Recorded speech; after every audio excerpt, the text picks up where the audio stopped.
श्री सीतारामाभ्याम नमः। श्री राम बोले, हे नाथ, शिव जी के धनुष को तोड़ने वाला आपका कोई एक दास ही होगा।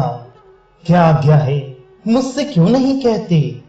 यह सुनकर क्रोधी मुनि बोले, सेवक वह है जो सेवा का काम करे, शत्रु का काम करके तो लड़ाई ही करनी चाहिए।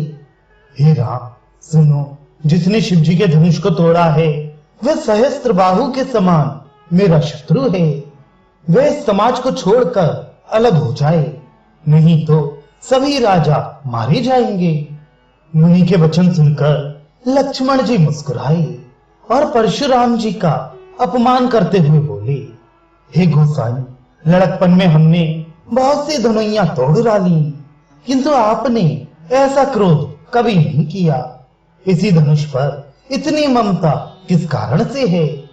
यह सुनकर भृगुवंश की ध्वजा स्वरूप परशुराम जी कुपित होकर कहने लगे, अरे राजपुत्र, काल के वश होने से तुझे बोलने में कुछ भी होश नहीं है।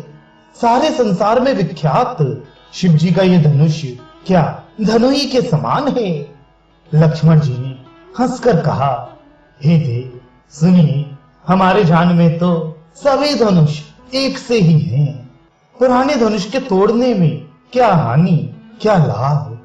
श्री रामचंद्र जी ने तो इसे नवीन के धोखे से देखा था, फिर यह तो छूते ही टूट गया।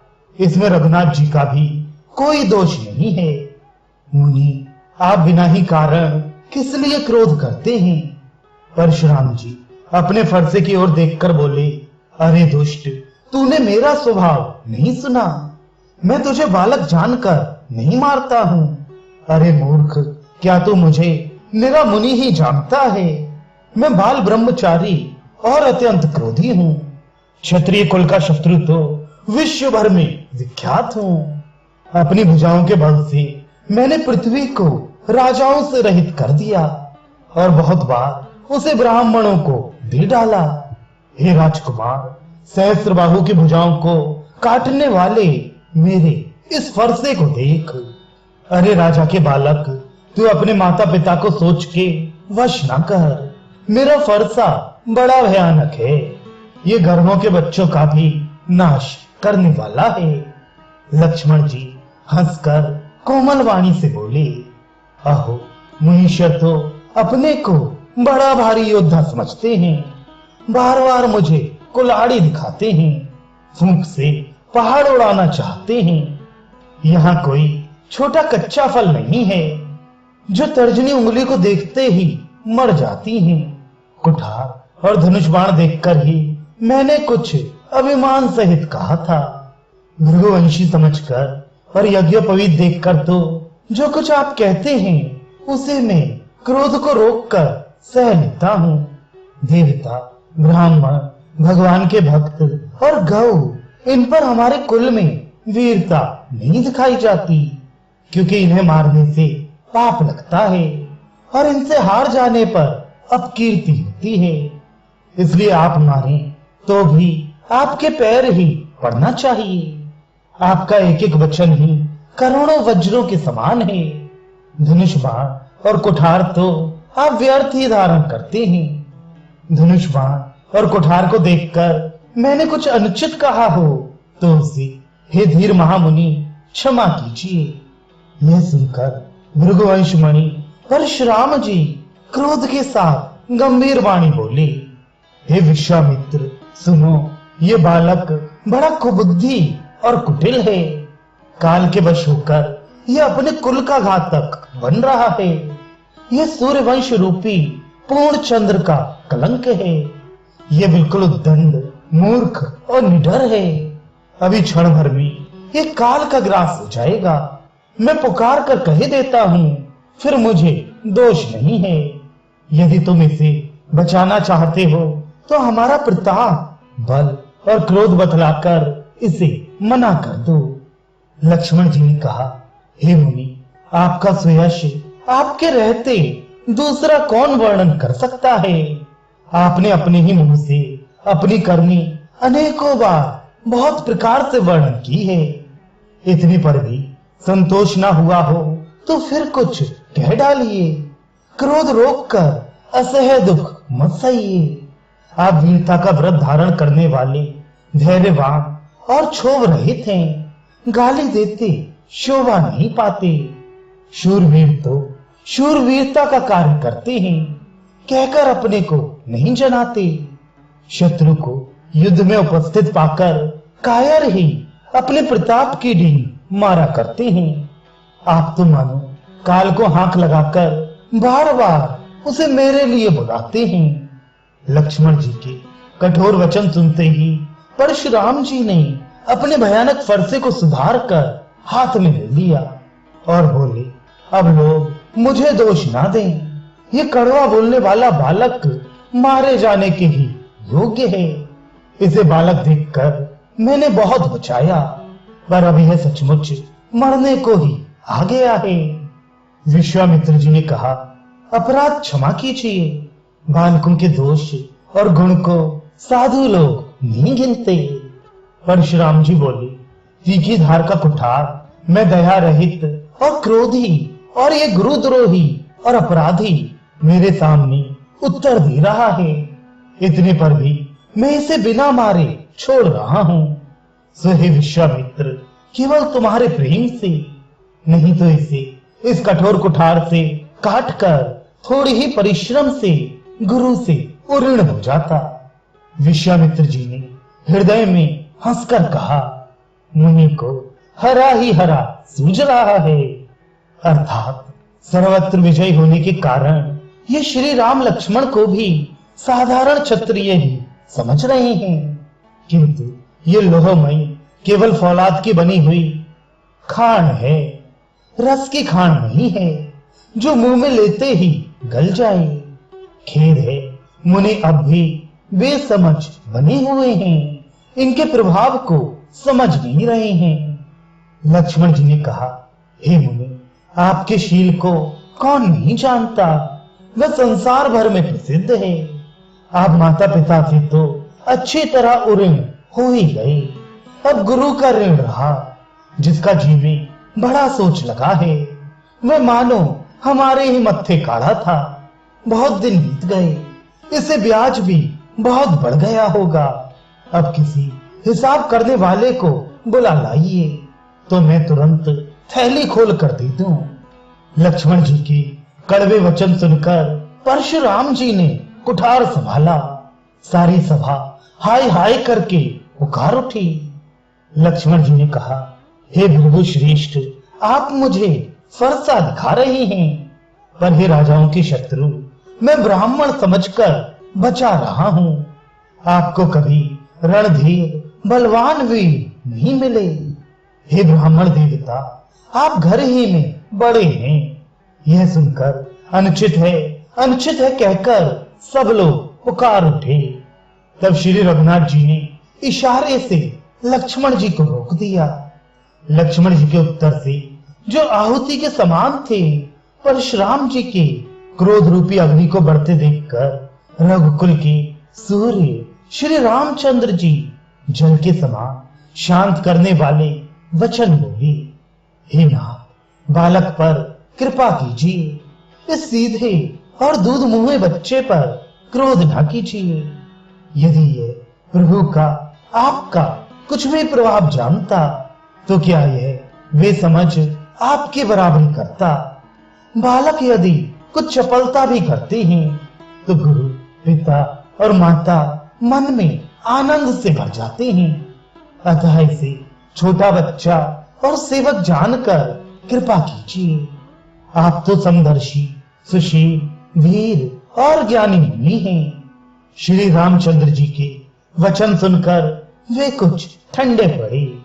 इतने में लक्ष्मण जी कुछ कहकर फिर मुस्कुरा दिए। उनको हंसते देखकर परशुराम जी के नख से शिखा तक सारे शरीर में क्रोध छा गया। उन्होंने कहा, हे राम, तेरा भाई बड़ा पापी है। ये शरीर से गोरा पर हृदय का बड़ा काला है। ये विषमुख है, दूध मुंहा नहीं, स्वभाव से ही टेढ़ा है, तेरा अनुसरण नहीं करता, तेरे जैसा शीलवान नहीं है। यह नीच मुझे काल के समान नहीं देखता। लक्ष्मण जी ने हंसकर कहा, हे मुनि सुनिए, क्रोध पाप का मूल है, जिसके वश में होकर मनुष्य अनुचित कर्म कर बैठते हैं और विश्व भर के प्रतिकूल चलते हैं, सबका अहित करते हैं। हे मुनिराज, मैं आपका दास हूँ, अब क्रोध त्याग कर दया कीजिए। टूटा हुआ धनुष क्रोध करने से जुड़ नहीं जाएगा।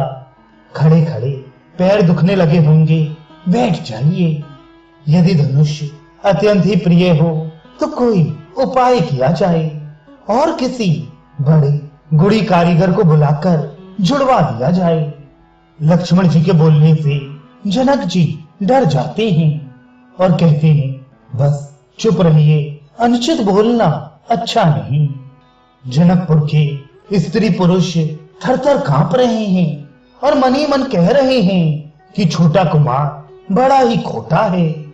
लक्ष्मण जी की निर्भय वाणी सुनकर परशुराम जी का शरीर क्रोध से जला जा रहा है और उनके बल की हानि हो रही है, उनका बल घट रहा है। तब श्री रामचंद्र जी पर एहसान जनाकर परशुराम जी बोले, तेरा छोटा भाई समझकर मैं इसे बचा रहा हूँ। ये मन का मैला और शरीर का कैसा सुंदर है, जैसे विष के रस से भरा हुआ सोने का घड़ा। यह सुनकर लक्ष्मण जी फिर हंसे। तब श्री रामचंद्र जी ने तिरछी नजर से उनकी ओर देखा, जिससे लक्ष्मण जी सकचाकर विपरीत बोलना छोड़कर गुरु जी के पास चले गए। श्री रामचंद्र जी दोनों हाथ जोड़कर अत्यंत विनय के साथ कोमल और शीतल वाणी बोले, हे नाथ सुनिए, आप तो स्वभाव से ही सुजान हैं। आप बालक के वचन पर कान न कीजिए, उसे सुना अनसुना कर दीजिए। भर्रे और बालक का एक स्वभाव है, संत जन इन्हें कभी दोष नहीं लगाते। फिर लक्ष्मण ने तो कुछ काम भी नहीं बिगाड़ा है। हे नाथ, आपका अपराधी तो मैं हूँ, अतः हे स्वामी कृपा, क्रोध, वध और बंधन जो कुछ करना हो दास की तरह अर्थात दास समझकर मुझ पर कीजिए, जिस प्रकार से शीघ्र आपका क्रोध दूर हो। हे मुनिराज बताइए, मैं वही उपाय करूं। मुनि ने कहा, हे राम, क्रोध कैसे जाए? अभी तेरा छोटा भाई टेढ़ा ही ताक रहा है। इसकी गर्दन पर मैंने कुठार न चलाया तो क्रोध करके किया ही क्या? मेरे जिस कुठार की घोर करनी सुनकर राजाओं की स्त्रियों के गर्भ गिर पड़ते हैं, उसी फरसे के रहते मैं इस शत्रु राजपुत्र को जीवित देख रहा हूँ। हाथ चलता नहीं, क्रोध से छाती जली जाती है।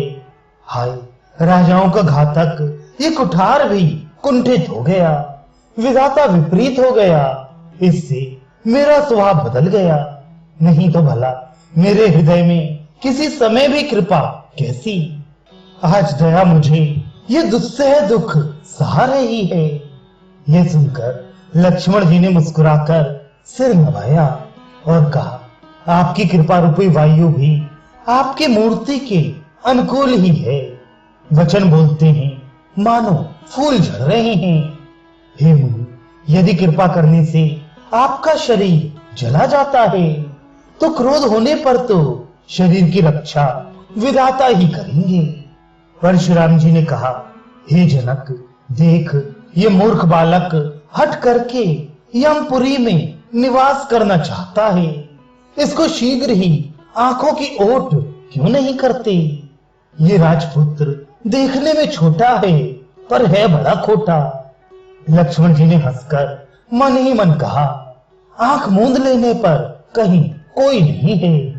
तब परशुराम जी हृदय में अत्यंत क्रोध भरकर श्री राम जी से बोले, अरे शठ, तू शिव जी का धनुष तोड़कर उल्टा हम ही को ज्ञान सिखाता है। तेरा ये भाई तेरे ही सम्मति से कटु वचन बोलता है और तू छल से हाथ जोड़कर विनय करता है। या तो युद्ध में मेरा संतोष कर, नहीं तो राम कहलाना छोड़ दे। अरे शिवद्रोही, छल त्याग कर मुझसे युद्ध कर, नहीं तो भाई सहित तुझे मार डालूंगा। इस प्रकार परशुराम जी कुठार उठाए बक रहे हैं और श्री रामचंद्र जी सिर झुकाए मन ही मन मुस्कुरा रहे हैं। श्री रामचंद्र जी ने मन ही मन कहा, दोष तो लक्ष्मण का और क्रोध मुझ पर करते हैं। कहीं कहीं सीधेपन में भी बड़ा दोष होता है। टेढ़ा जानकर सब लोग किसी की भी वंदना करते हैं। टेढ़े चंद्रमा को राहु भी नहीं ग्रसता। श्री रामचंद्र जी ने प्रकट में कहा, हे मुनीश्वर, क्रोध छोड़िए, आपके हाथ में कुठार है और मेरा यह सिर आगे है। जिस प्रकार आपका क्रोध जाए, हे स्वामी, वही कीजिए। मुझे अपना अनुचर जानिए। स्वामी और सेवक में युद्ध कैसा? हे ब्राह्मण श्रेष्ठ, क्रोध का त्याग कीजिए। आपका वीरों का सा वेश देखकर ही बालक ने कुछ कह डाला था। वास्तव में उसका भी कोई दोष नहीं है। आपको कुठार, बाण और धनुष धारण किए देखकर और वीर समझकर बालक को क्रोध आ गया। वह आपका नाम तो जानता था, पर उसने आपको पहचाना नहीं। अपने रघुवंश के स्वभाव के अनुसार उसने उत्तर दिया, यदि आप मुनि की तरह आते तो हे स्वामी, बालक आपके चरणों की धूल सिर पर रखता। अनजाने की भूल को क्षमा कर दीजिए। ब्राह्मणों के हृदय में बहुत अधिक दया होनी चाहिए। हे नाथ, हमारी और आपकी बराबरी कैसी?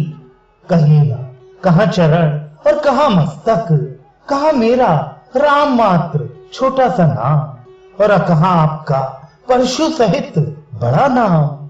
हे देव, हमारे तो एक ही गुण धनुष है और आपके परम पवित्र शम, दम, तप, शौच, क्षमा, सरलता, ज्ञान, विज्ञान और आस्तिकता, ये 9 गुण हैं। हम तो सब प्रकार से आपसे हारे हैं। हे विप्र, हमारे अपराधों को क्षमा कीजिए। श्री रामचंद्र जी ने परशुराम जी को बार बार मुनि और विप्रवर कहा। तब भृगुपति परशुराम जी कुपित होकर और क्रोध की हंसी हंसकर बोले, तू भी अपने भाई के समान ही टेढ़ा है। तू मुझे मेरा ब्राह्मण ही समझता है। मैं जैसा विप्र हूँ तुझे सुनाता हूँ। धनुष को सुरवा, बाण को आहुति और मेरे क्रोध को अत्यंत भयंकर अग्नि जान। चतुरांगणी सेना, सुंदर समिधाएं अर्थात यज्ञ में जलाई जाने वाली लकड़ियां हैं। बड़े बड़े राजा उसमें आकर बलि के पशु हुए हैं, जिनको मैंने इसी फरसे से काट कर बलि दिया है। ऐसे करोड़ों जप युक्त रण यज्ञ मैंने किए हैं, अर्थात जैसे मंत्रोच्चारण पूर्वक स्वाहा शब्द के साथ आहुति दी जाती है, उसी प्रकार मैंने पुकार पुकार कर राजाओं की बलि दी है।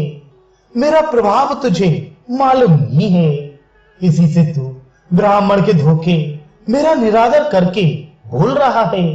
धनुष तोड़ डाला, इससे तेरा घमंड बहुत बढ़ गया है। ऐसा अहंकार है मानो संसार को जीत कर खड़ा है। श्री रामचंद्र जी ने कहा, हे मुनि, विचार कर बोलिए। आपका क्रोध बहुत बड़ा है और मेरी भूल बहुत छोटी है। पुराना धनुष था, छूते ही टूट गया। मैं किस कारण अभिमान करूं? हे भृगुनाथ, यदि हम सचमुच ब्राह्मण कहकर निरादर करते हैं तो यह सत्य सुनिए। फिर संसार में ऐसा कौन योद्धा है जिसे हम डर के मारे मस्तक नवाएं?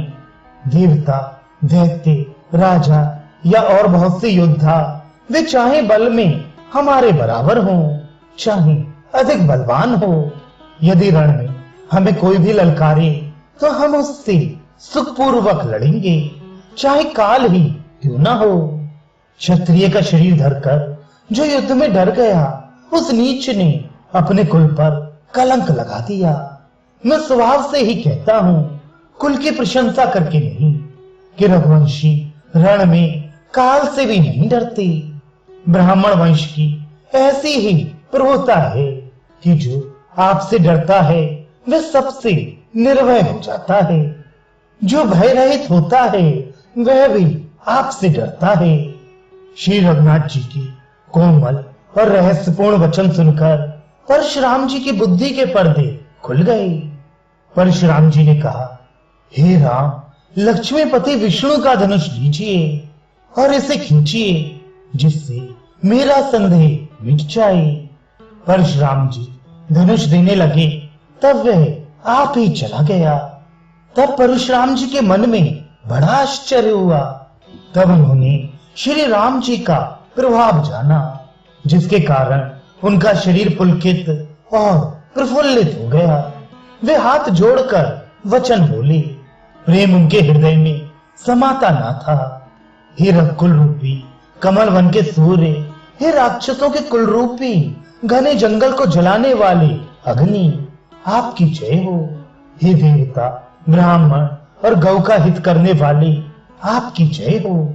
हे मद, मोह, क्रोध और भ्रम के हरने वाले, आपकी जय हो। हे विनय, शील, कृपा आदि गुणों के समुद्र और वचनों की रचना में अत्यंत चतुर, आपकी जय हो।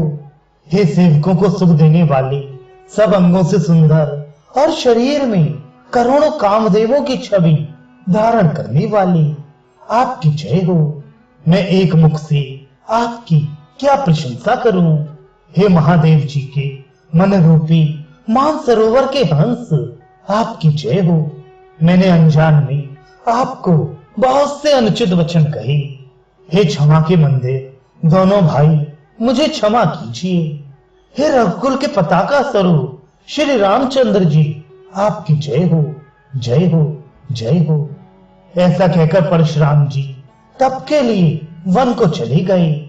ये देखकर दुष्ट राजा लोग बिना ही कारण के मना कल्पित डर से रामचंद्र जी से तो परशुराम जी भी हार गए। हमने इनका अपमान किया था, अब कहीं ये उसका बदला ना लें। इस व्यर्थ के डर से डर गए। वे कायर चुपके से जहां तहां भाग गए। देवताओं ने नगाड़े बजाए। वे प्रभु के ऊपर फूल बरसाने लगे। जनकपुर के स्त्री पुरुष सब हर्षित हो गए। उनका अज्ञान से उत्पन्न शूल मिट गया। खूब जोर से बाजे बजने लगे। सभी ने मनोहर मंगल साज तजे। सुंदर मुख और सुंदर नेत्रों वाली तथा कोयल के समान मधुर बोलने वाली स्त्रियां झुंड की झुंड मिलकर सुंदर गान करने लगी। जनक जी के सुख का वर्णन नहीं किया जा सकता। मानो जन्म की दरिद्री धन का खजाना पा गया हो। सीता जी का भय जाता रहा। वे ऐसी सुखी हुई जैसी चंद्रमा के उदय होने से चकोर की कन्या सुखी होती है। जनक जी ने विश्वामित्र जी को प्रणाम किया और कहा, प्रभु ही की कृपा से श्री रामचंद्र जी ने धनुष तोड़ा है। दोनों भाइयों ने मुझे कृतार्थ कर दिया। हे स्वामी, अब जो उचित हो सो कहिए। मुनि ने कहा, हे चतुर नरेश, सुनो, यूं तो विवाह धनुष के अधीन था। धनुष के टूटते ही विवाह हो गया। देवता, मनुष्य और नाग सब किसी को यह मालूम है। तथापि तुम जाकर अपने कुल का जैसा व्यवहार हो, ब्राह्मण कुल के बूढ़ों और गुरुओं से पूछकर और वेदों में वर्णित जैसा आचार हो वैसा करो। जाकर अयोध्या को दूत भेजो जो राजा दशरथ को बुला लाएं। राजा ने प्रसन्न होकर कहा, हे कृपालु, बहुत अच्छा। और उसी समय दूतों को बुलाकर भेज दिया। फिर सब महाजनों को बुलाया और सबने आकर राजा को आदर पूर्वक सिर नवाया। राजा ने कहा, बाजा, रास्ते, घर, देवालय और सारे नगर को चारों ओर से सजाओ। महाजन प्रसन्न होकर चले और अपने अपने घर आए। फिर राजा ने नौकरों को बुला भेजा और उन्हें आज्ञा दी कि विचित्र मंडप सजाकर तैयार करो। यह सुनकर वे सब राजा के वचन सिर पर धरकर और सुख पाकर चली। उन्होंने अनेक कारीगरों को बुला भेजा जो मंडप बनाने में कुशल और चतुर थे। उन्होंने ब्रह्मा की वंदना करके कार्य आरंभ किया और पहले सोने के केले के खंभे बनाए, हरी हरी मणियों, पन्ने के पत्ते और फल बनाए तथा पद्मराग मणियों के फूल बनाए। मंडप की अत्यंत विचित्र रचना देखकर ब्रह्मा का मन भी भूल गया। बांस सब हरी हरी मणियों, पन्ने के सीधे और गांठों से युक्त ऐसे बनाए जो पहचाने नहीं जाते थे कि मणियों के हैं या साधारण। सोने की सुंदर पान की लता बनाई जो पत्तों सहित ऐसी भली मालूम होती थी कि पहचानी नहीं जाती थी। उसी नागबेली के रचकर और पच्चीकारी करके बांधने की रस्सी बनाई। बीच बीच में मोतियों की सुंदर झालरें हैं। माणिक, पन्ने, हीरे और फिरोजे इन रत्नों को चीर कर, कोर कर और पच्चीकारी करके इनके लाल, हरे, सफेद और फिरोजी रंग के कमल बनाए। भौरे और बहुत रंगों के पक्षी बनाए जो हवा के सहारे गूंजते और गूंजते थे। खंभों पर देवताओं की मूर्तियां गढ़कर निकाली जो सब मंगल द्रव्य लिए खड़ी थीं। गजमुक्ताओं की सहजी सुहावने अनेकों तरह के चौक पुराए। नीलमणि को कोर कर अत्यंत सुंदर आम के पत्ते बनाए। सोने के आम के फूल और रेशम की डोरी से बंधे हुए पन्ने के बने फलों के गुच्छे सुशोभित थे। ऐसे सुंदर और उत्तम बंधनवार बनाए मानो कामदेव ने फंदे सजाए हों। अनेकों मंगल कलश और सुंदर ध्वजा, पताका, पर्दे और चमर बनाए जिसमें मणियों के अनेकों सुंदर दीपक हैं। उस विचित्र मंडप का तो वर्णन ही नहीं किया जा सकता। जिस मंडप में श्री जानकी जी दुल्हन होंगी, किस कवि की ऐसी बुद्धि है जो उसका वर्णन कर सके। जिस मंडप में रूप और गुणों के समुद्र श्री रामचंद्र जी दूल्हे होंगे, वह मंडप तीनों लोकों में प्रसिद्ध होना ही चाहिए। जनक जी के महल की जैसी शोभा है, वैसी ही शोभा नगर के प्रत्येक घर की दिखाई देती है। उस समय जिसने तिरहुत को देखा, उसे 14 भुवन तुच्छ जान पड़े। जनकपुर में नीच के घर भी उस समय जो संपदा सुशोभित थी, उसे देखकर इंद्र भी मोहित हो जाता था। जिस नगर में साक्षात लक्ष्मी जी कपट से स्त्री का सुंदर वेश बनाकर बसती हैं, उस पुर की शोभा का वर्णन करने में सरस्वती और शेष भी सुख चाहते हैं। जनक जी के दूत श्री रामचंद्र जी की पवित्र पुरी अयोध्या में पहुंचे। सुंदर नगर देखकर वे हर्षित हुए। राजद्वार पर जाकर उन्होंने खबर भेजी। राजा दशरथ जी ने सुनकर उन्हें बुला लिया। दूतों ने प्रणाम करके चिट्ठी दी। प्रसन्न होकर राजा ने स्वयं उठकर उसे लिया। चिट्ठी बांचते समय उनके नेत्रों में जल, प्रेम और आनंद के आंसू छा गए। शरीर पुलकित हो गया और छाती भर आई। हृदय में राम और लक्ष्मण हैं, हाथ में सुंदर चिट्ठी है। राजा उसे हाथ में लिए ही रह गए। खट्टी मीठी कुछ भी कह ना सके। फिर धीरज धरकर उन्होंने पत्रिका पढ़ी। सारी सभा सच्ची बात सुनकर हर्षित हो गई।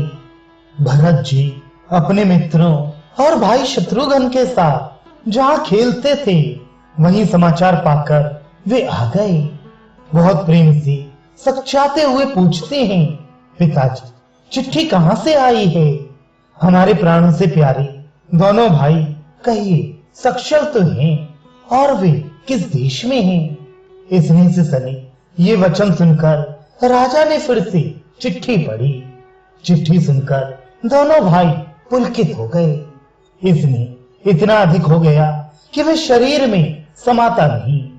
भरत जी का पवित्र प्रेम देखकर सारी सभा ने विशेष सुख पाया। तब राजा दूतों को पास बैठाकर मन को हरने वाले मीठे वचन बोले। भैया कहो, दोनों बच्चे कुशल से तो हैं? तुमने अपनी आंखों से उन्हें अच्छी तरह देखा है ना, सांवले और गोरे शरीर वाले वे धनुष और तरकस धारण किए रहते हैं। किशोर अवस्था है, विश्वामित्र मुनि के साथ हैं। तुम उनको पहचानते हो तो उनका स्वभाव बताओ। राजा प्रेम के विशेष वश होने से बार बार इस प्रकार पूछ रहे हैं। भैया, जिस दिन से मुनि उन्हें लिवा ले गए तब से आज ही हमने सच्ची खबर पाई है। कहो तो महाराज जनक ने उन्हें कैसे पहचाना? ये प्रिय प्रेम भरे वचन सुनकर दूत मुस्कुराई। दूतों ने कहा, हे राजाओं के मुकुटमणि, सुनिए, आपके समान धन्य और कोई नहीं है, जिनके राम लक्ष्मण जैसे पुत्र हैं, जो दोनों विश्व के विभूषण हैं। आपके पुत्र पूछने योग्य नहीं हैं। वे पुरुष सिंह तीनों लोकों के प्रकाश स्वरूप हैं, जिनके यश के आगे चंद्रमा मलिन और प्रताप के आगे सूर्य शीतल लगता है। हे नाथ, उनके लिए आप कहते हैं कि उन्हें कैसे पहचाना? क्या सूर्य को हाथ में दीपक लेकर देखा जाता है? सीता जी के स्वयंवर में अनेकों राजा और एक से एक बढ़कर योद्धा एकत्र हुए थे, परंतु शिव जी के धनुष को कोई भी हटा नहीं सका। सारे बलवान वीर हार गए। तीनों लोकों में जो वीरता के अभिमानी थे, शिव जी के धनुष ने सबकी शक्ति तोड़ दी। बाणासुर, जो सुमेरों को भी उठा सकता था, वह भी हृदय में हार कर परिक्रमा करके चला गया। और जिसने खेल से ही कैलाश को उठा लिया था, वह रावण भी उस समय में पराजय को प्राप्त हुआ। हे महाराज सुनिए, वहां जहां ऐसे ऐसे योद्धा हार मान गए, रघुवंश शिरोमणि श्री रामचंद्र जी ने बिना ही प्रयास शिव जी के धनुष को वैसे ही तोड़ डाला, जैसे हाथी कमल की डंडी को तोड़ डालता है। धनुष टूटने की बात सुनकर परशुराम जी क्रोध भरे आए और उन्होंने बहुत प्रकार से आंखें दिखलाई। अंत में उन्होंने भी श्री रामचंद्र जी का बल देखकर उन्हें अपना धनुष दे दिया और बहुत प्रकार से विनती करके वन को गमन किया। हे राजन, जैसे श्री रामचंद्र जी अतुलनीय बली हैं, वैसे ही तेज निधान फिर लक्ष्मण जी भी हैं, जिनके देखने मात्र से राजा लोग ऐसे कांप उठते थे जैसे हाथी सिंह के बच्चे के ताकने से कांप उठते हैं। हे देव, आपके दोनों बालकों को देखने के बाद अब आंखों के नीचे कोई आता ही नहीं, हमारी दृष्टि पर कोई चढ़ता ही नहीं। प्रेम, प्रताप और वीर रस में पगी हुई दूतों की वचन रचना सबको बहुत प्रिय लगी। सभा सहित राजा प्रेम में मग्न हो गए और दूतों को न्यौछावर देने लगे। उन्हें न्यौछावर देते देखकर ये नीति विरुद्ध है ऐसा कहकर दूत अपने हाथों से कान मूंदने लगे। धर्म को विचार कर उनका धर्म युक्त बर्ताव देखकर सभी ने सुख माना। तब राजा ने उठकर वशिष्ठ जी के पास जाकर उन्हें पत्रिका दी और आदर पूर्वक दूतों को बुलाकर सारी कथा गुरु जी को सुना दी। सब समाचार सुनकर और अत्यंत सुख पाकर गुरु बोले, पुण्यात्मा पुरुष के लिए पृथ्वी सुखों से छाई हुई है, जैसे नदियां समुद्र में जाती हैं। यद्यपि समुद्र को नदी की कामना नहीं होती, वैसे ही सुख और संपत्ति बिना ही बुलाए स्वाभाविक ही धर्मात्मा पुरुष के पास जाती हैं। तुम जैसे गुरु, ब्राह्मण, गाय और देवता की सेवा करने वाले हो, वैसे ही पवित्र कौशल्या देवी भी हैं। तुम्हारे समान पुण्यात्मा जगत में ना कोई हुआ, ना है और ना होने का ही है। हे राजन, तुमसे अधिक पुण्य और किसका होगा, जिसके राम सरीखे पुत्र हैं और जिसके चारों बालक वीर, विनम्र, धर्म का व्रत धारण करने वाले और गुणों के सुंदर समुद्र हैं। तुम्हारे लिए सभी कालों में कल्याण है। अतः डंका बजवाकर बारात सजाओ और जल्दी चलो। गुरु जी के ऐसे वचन सुनकर हे नाथ बहुत अच्छा कहकर और सिर नवाकर तथा दूतों को डेरा दिलवाकर राजा महल में गए। राजा ने सारे रनिवास को बुलाकर जनक जी के पत्र का वांच कर सुनाई। समाचार सुनकर सब रानियां हर्ष से भर गईं। राजा ने फिर दूसरी सब बातों का जो दूतों के मुख से सुनी थी वर्णन किया। प्रेम से प्रफुल्लित हुई रानियां ऐसे सुशोभित हो रही हैं जैसे मोरनी बादलों की गरज सुनकर प्रफुल्लित होती हैं। गुरुओं की स्त्रियां प्रसन्न होकर आशीर्वाद दे रही हैं। माताएं अत्यंत आनंद में मग्न हैं। उस अत्यंत प्रिय पत्रिका को आपस में लेकर सब हृदय से लगाकर छाती शीतल करती हैं। राजाओं में श्रेष्ठ दशरथ जी ने श्री राम लक्ष्मण की कीर्ति और करनी का बारंबार वर्णन किया। यह सब मुनि की कृपा है, ऐसा कहकर वे बाहर चले आए। तब रानियों ने ब्राह्मणों को बुलाया और आनंद सहित उन्हें दान दिए। श्रेष्ठ ब्राह्मण आशीर्वाद देते हुए चले। फिर भिक्षुकों को बुलाकर करोड़ों प्रकार की न्यौछावरें उनको दी। चक्रवर्ती महाराज दशरथ के चारों पुत्र चिरंजीवी हों, यूं कहते हुए वे अनेक प्रकार के सुंदर वस्त्र पहन पहन कर चले। आनंदित होकर नगाड़े वालों ने बड़े जोर से नगाड़ों पर चोट लगाई।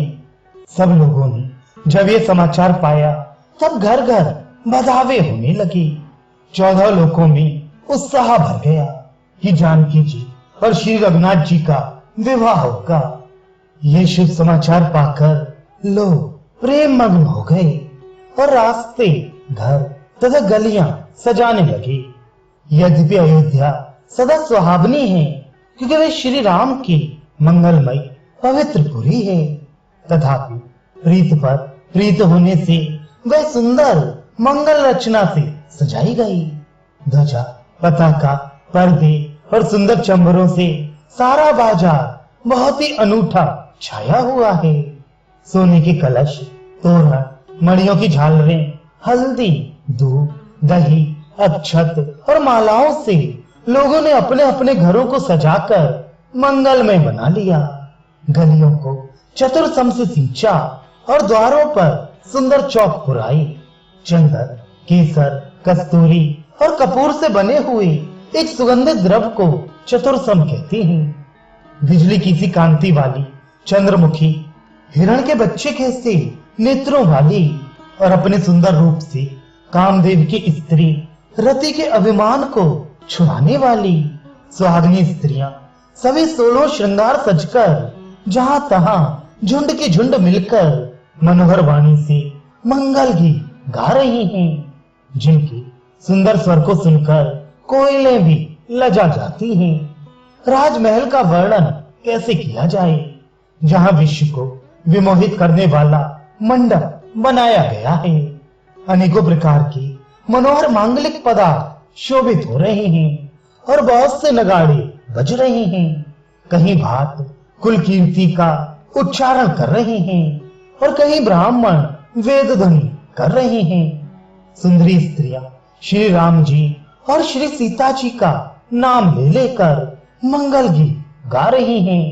उत्साह बहुत है और महल अत्यंत ही छोटा है, इससे उसमें न समाकर मानो वह उत्साह आनंद चारों ओर उमड़ चला है।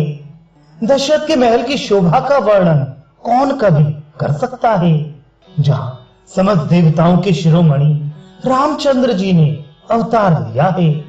फिर राजा ने भरत जी को बुला लिया और कहा कि जाकर घोड़े, हाथी और रथ सजाओ, जल्दी रामचंद्र जी की बारात में चलो। यह सुनते ही दोनों भाई भरत जी और शत्रुघ्न जी आनंदवश पुलक से भर गए।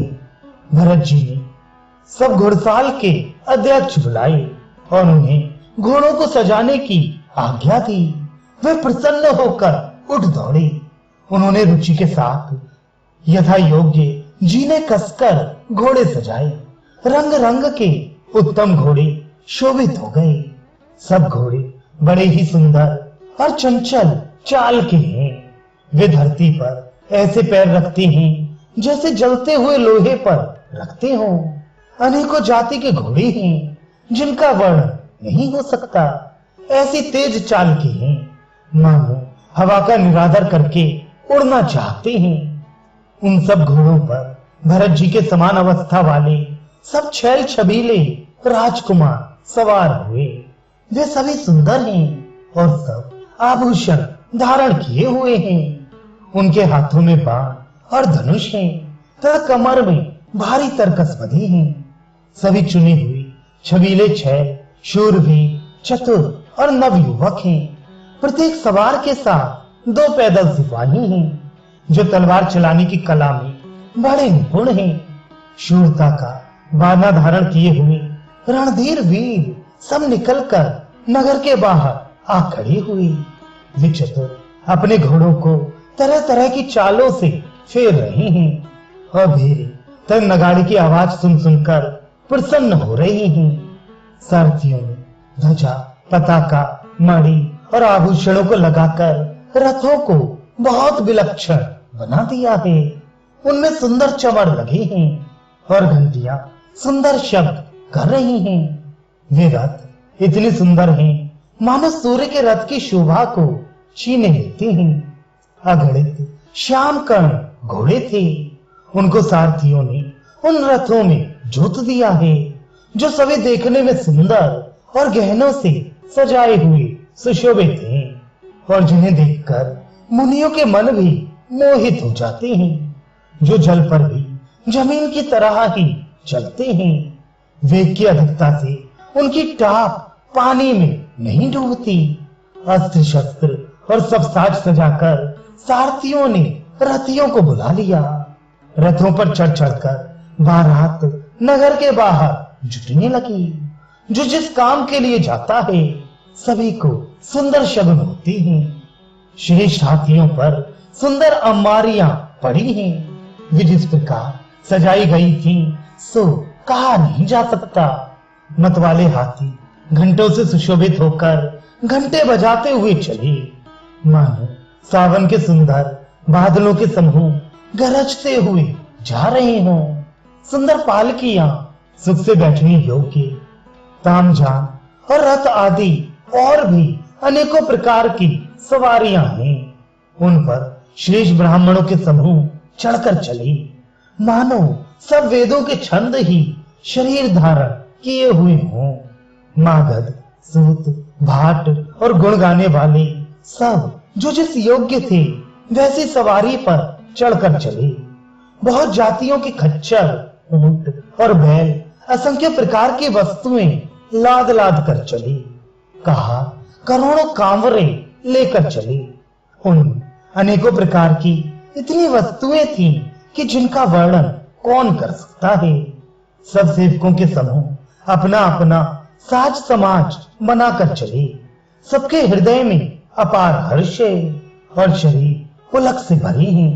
सबको एक ही लालसा लगी है कि हम श्री राम लक्ष्मण दोनों भाइयों को नेत्र भरकर कब देखेंगे। हाथी गरज रहे हैं। उनके घंटों की भीषण ध्वनि हो रही है। चारों ओर रथों की घरघराहट और घोड़ों की हिनहिनाहट हो रही है।